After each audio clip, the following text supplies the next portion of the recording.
Hello बच्चों, let's read the question. The question says that water shows capillary action in a narrow glass tube. Give appropriate reasons. तो यहाँ पर आपको बताना है कि जो वाटर होता है वो कैपिलरी एक्शन शो करता है एक नैरो ग्लास ट्यूब में. आपको रीज़न देना है कि वो ऐसा क्यों करता है. तो इसके लिए सबसे पहले हम यहाँ पर की कॉन्सेप्ट मेंशन करेंगे एंड इन की कॉन्सेप्ट वी राइट कि वाटर का कैपिलरी एक्शन होता क्या है. That is the movement of water, the movement of water upward against gravity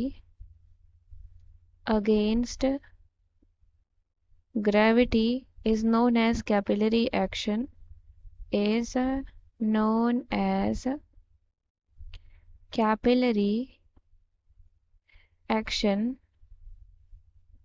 of water. तो कैपिलरी एक्शन ऑफ वाटर ये वर्क कैसे करता है, तो हम इसको एक डायग्राम से समझते हैं. ये हमारा है ग्लास, इसमें हमने ये पानी भरा हुआ है. अब हम मान लेते हैं हम इसमें एक क्या रख देते हैं, नैरो ग्लास ट्यूब रख देते हैं, या फिर हम मान लेते हैं कि हम एक स्ट्रॉ रख देते हैं. वो नैरो होनी चाहिए बस.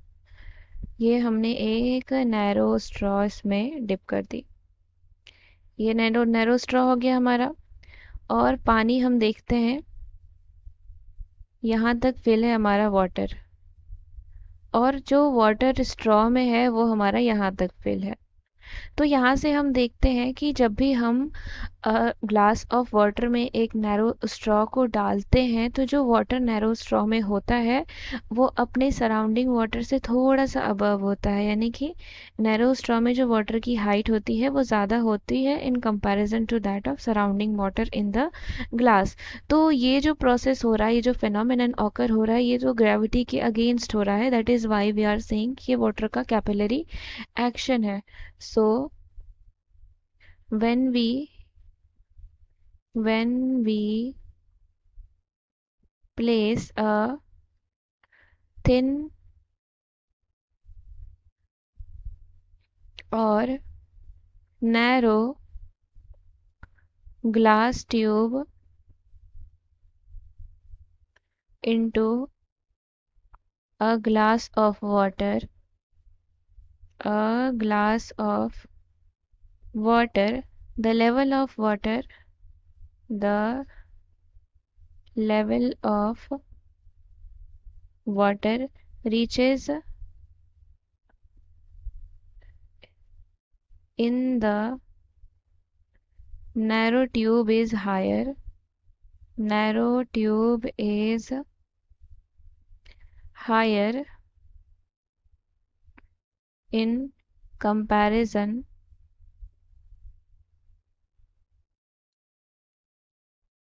higher than the surrounding water, higher than the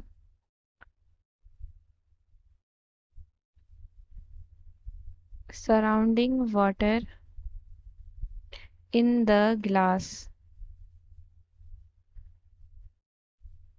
This action is against the gravity.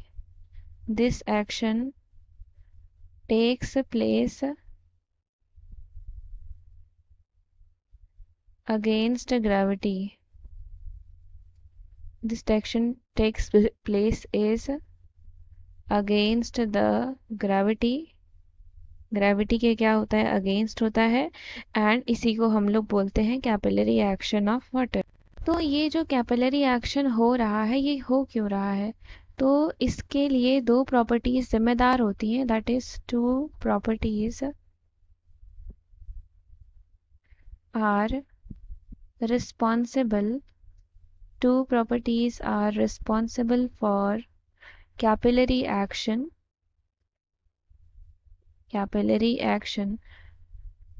तो पहला हमारा क्या है, the first one is adhesion and the second is cohesion. तो एडेशन हमारा क्या होता है, एडेशन में दो अलग अलग मॉलिक्यूल्स के बीच में अट्रैक्शन होता है, जैसे कि हमारा एक वाटर मॉलिक्यूल में अट्रैक्शन हो गया जिसमें हाइड्रोजन और ऑक्सीजन होते हैं, और दूसरा हो गया जैसे कि हमने ग्लास ट्यूब लिया है जो कि ग्लास का बना है, उनमें अट्रैक्शन हो गया। और कोहेशन हमारा क्या होता है, कोहेशन हमारा दो आइडेंटिकल मॉलिक्यूल्स के बीच में होता है, जैसे कि मॉलिक्यूल्स ऑफ वाटर के बीच में अट्रैक्शन होता है। तो कैपिलरी एक्शन होता कैसे है, तो कैपिलरी एक्शन होता है इसलिए क्योंकि वाटर मॉलिक्यूल्स जो होते हैं वो एक दूसरे से स्टिकिंग होते हैं, और एक दूसरे से स्टिकिंग होते हैं यानी कि यहाँ पर क्या हो रहा है, कोहेशन कोहेशन की प्रॉपर्टी लग रही है। और स्ट्रॉ से भी स्टिकिंग होते हैं बिकॉज ऑफ एडेशन, क्योंकि वहाँ पर दो सेपरेट मॉलिक्यूल्स के बीच में अट्रैक्शन हो रहा होता है, that is Y capillary action हमारा होता है। सिंस यहाँ पर वाटर जो हमारा ग्लास ट्यूब में होता है ये अबव रहता है, और जो सराउंडिंग वाटर रहता है ये इसके नीचे रहता है, इसका level.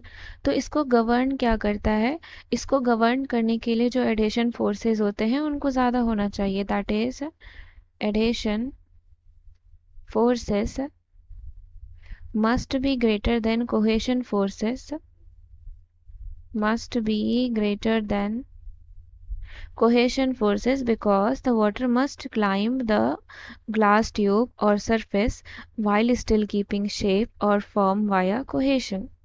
So I hope you understood it well. Thank you and best of luck.